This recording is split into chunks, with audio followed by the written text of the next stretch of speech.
BC ప్రజల్ని మరోసారి నయవంచన గురి చేసి ఈ రాని లోకల్ బాడీ రిజర్వేషన్ల విషయంలో లోకల్ బాడీలో అంతో ఇంతో 50% వరకు రీచ్ అయినాం.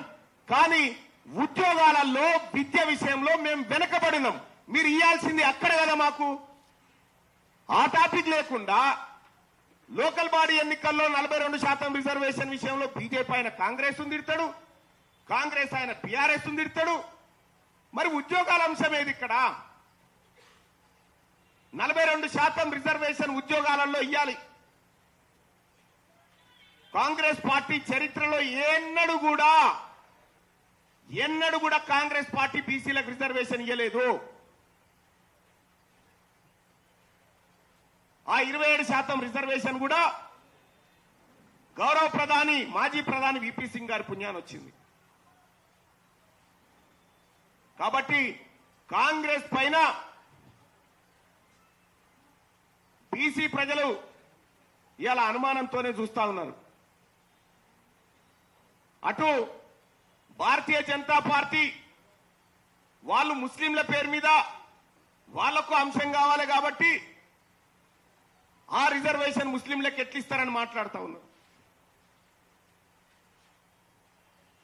మీరు గుజరాత్ లో ఇచ్చుకోవచ్చు, దేశవ్యాప్తంగా ఎక్కడైనా ఇచ్చుకోవచ్చు, కానీ ఇక్కడ మాత్రం ఇవ్వద్దట. నిజంగా వీళ్ళకి చిత్తశుద్ధి ఉంటే, ఇయ్యాలనేటువంటి ఆలోచనే ఉంటే ఈ పార్టీలు ఇంత దుర్మార్గంగా మెలికలు పెట్టి మాట్లాడవు. చట్టసభలో కూర్చున్నాం కదా, ముఖ్యమంత్రి గారు నేను ఈ వేదిక నుంచి చెప్తా ఉన్నా, ఈ 15% లెక్క మీరు తీసుకున్నారు కదా, మీ లెక్క ఆ 15% తేల్చడం కోసం ఒక రిటైర్డ్ జడ్జితో కమిటీ వేసి అన్ని పార్టీల నుంచి ఎట్లయితే అసెంబ్లీలో ఏకగ్రీవంగా పాల్గొనే పార్టీలు, ఆ పార్టీలు అన్ని పార్టీల నుంచి మీ నాయకత్వాన్ని, బీసీ నాయకత్వాన్ని, మళ్ళా బీసీలు ఎవరైతే ఉన్నారో ఆ నాయకత్వాన్ని పంపించి రిటైర్డ్ జడ్జి గారి ఆధ్వర్యంలో కమిటీ వేసి ఈ 15% సీట్లు మీరు తీసుకోరు. మీరు కొద్దిమంది ప్రజలు, మా మెజార్టీ ప్రజలకు ఇయ్యలేరు, కానీ మేము మెజార్టీ ప్రజలు మేము ఈ 15% ఇవ్వడానికి సిద్ధంగా ఉన్నాం. మీ 15% లోకల్ బాడీలో 15% సీట్లు మీకు ఇవ్వడానికి మేము సిద్ధంగా ఉన్నాం. దానికి రాష్ట్ర ప్రభుత్వం ఏ విధంగా పోతుందో ఈ 15% తీసుకోవడం విషయంలో మీరు ముందుకు రండి, మేము సిద్ధంగా ఉన్నాం. ఇక రెండో విషయం, ఇవాళ 60,000 ఉద్యోగాలు భర్తీ చేసినా అని చెప్పి ముఖ్యమంత్రి గారు చెప్తా ఉన్నాడు. సరే, మీరు చేసిరా, వాళ్ళు చేసిరా, ఎవరో చేసిరు, కానీ ఈడబ్ల్యూఎస్ కోటా ద్వారా ఈడబ్ల్యూఎస్ ఎంత వస్తుంది? 11 పోయిన ఎక్స్ట్రా పోయింది. దాదాపు 42% రిజర్వేషన్ కనుక మాకు ఇంప్లిమెంట్ అయినుంటే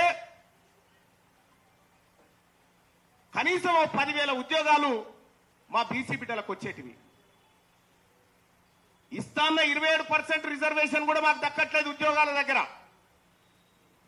విద్యా సంస్థల్లో కూడా మా పరిస్థితి అదే. అసలైన విద్యా ఉద్యోగాలలో అక్రమంగా ఈడబ్ల్యూఎస్ కోట అమలు చేసుకుంటారు. ఈడబ్ల్యూఎస్ కోటా లేని లోకల్ బాడీలో మాకిస్తామని చెప్పి మభ్య పెట్టుకుంటూ వస్తూ ఉంటారు. ఇంకెన్ని రోజులు మభ్య పెడతారు మమ్మల్ని? అందుకోసమే నేను బీసీ సమాజానికి రిక్వెస్ట్ చేసి చెప్తా ఉన్నా, వీళ్ళు మనని 42 కాడికి తీసుకుపోయి మిగతా జనరల్ సీట్లను కబ్జా పెట్టాలనేటువంటి ఒక కుయుక్తులు పన్నుతా ఉన్నారు. ఇక్కడ ఎక్కడ కూడా బీసీలకు న్యాయం జరగలే. కేంద్ర ప్రభుత్వం 27% మండల్ కమిషన్ ఆధారంగా రిజర్వేషన్ ఇచ్చినప్పటికీ కూడా పార్లమెంట్ లో పి చిదంబరం గారు అడిగినటువంటి ప్రశ్న ఇది. క్వశ్చన్ నెంబర్ 3231 ప్రకారం 9th ఆగస్టు 2021 లో అడిగిండు, మొత్తం కేంద్ర ప్రభుత్వ ఉద్యోగాలలో ఓబీసీల వాటా ఎంతుందా అని అడిగితే రిజర్వేషన్ వచ్చిన తర్వాత 30 ఏళ్లకు కూడా 20% దాటలేకపోయింది రిజర్వేషన్. ఇక్కడ కదా మేము వెనుకబడ్డది. ఈ ఉద్యోగాల విషయంలో వెనుకబడ్డాం. ఇవాళ భారతీయ జనతా పార్టీ మహిళలకు రిజర్వేషన్ తీసుకొస్తా ఉంది. చట్టసభల్లో. మరి అందులో మా బీసీ మహిళలు ఉన్నారా? మా బీసీ మహిళలకు ఎందుకు వాటా లేదు? అవకాశం ఉన్న కాడ మీరు ఇయ్యరు, కానీ ఒంటె పెదవులకు నక్కాశ పడ్డట్టుగా మమ్మల్ని ఆ 42 అనేటువంటి ఉట్టికాడ కట్టి అవకాశం ఉన్న మీరు ఇవ్వరు.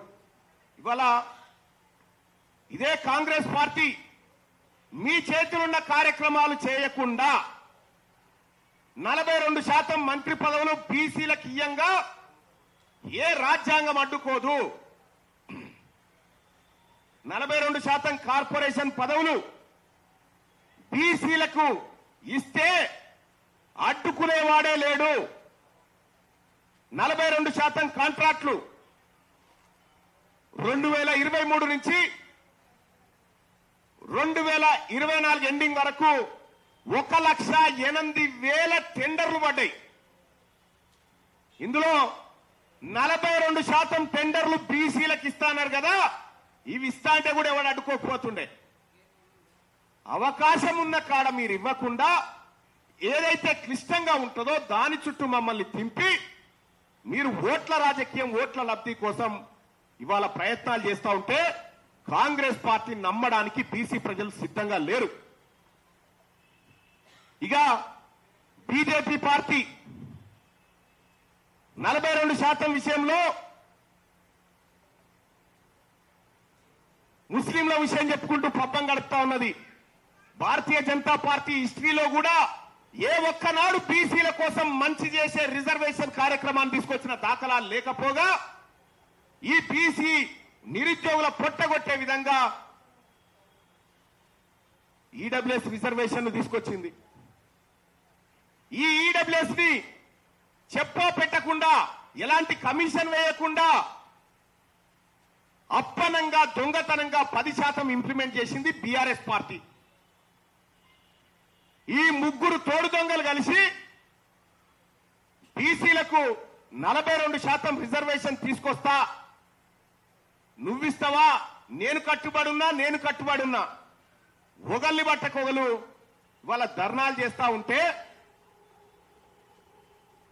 మీ నిజాయితీ ఏందో మీ గత చరిత్ర చూస్తే అర్థమైతా ఉంది. నేను తెలంగాణ రాష్ట్రంలో ఉన్నటువంటి 2 కోట్ల మంది బీసీ ప్రజలకు శిరస్సు వంచి నమస్కరించి వేడుకుంటా ఉన్నా, వీళ్ళెన్నడూ కూడా మనం మంచి చేయరు. ఈ ప్రజలు ఆలోచన చేయాల్సింది, ఆల్రెడీ మనం ఎంపీటీసీ జెడ్పీటీసీల దగ్గర 50% రిజర్వేషన్, జనరల్లో కూడా పోటీపడి 50% పైసలకు మనమే ఉన్నాం కదా. మరి 42 తెచ్చితే అంటున్నటువంటి డ్రామా ఏంది? అందుకోసమే బీసీ ప్రజలారా, మరోసారి మనం అప్రమత్తంగా ఉండాలి. ఈ నయవంచకులు దిగిర్రు, ఈ నయవంచకుల పట్ల మనం అప్రమత్తంగా ఉండాలి. ఆయా పార్టీలలో ఉన్నటువంటి బీసీ నాయకత్వాన్ని కూడా చెప్తా ఉన్నా, మీరు తాగింది బీసీ తల్లిపాలు. ఈ జాతులకు అన్యాయం జరుగుతా ఉంటే మీరు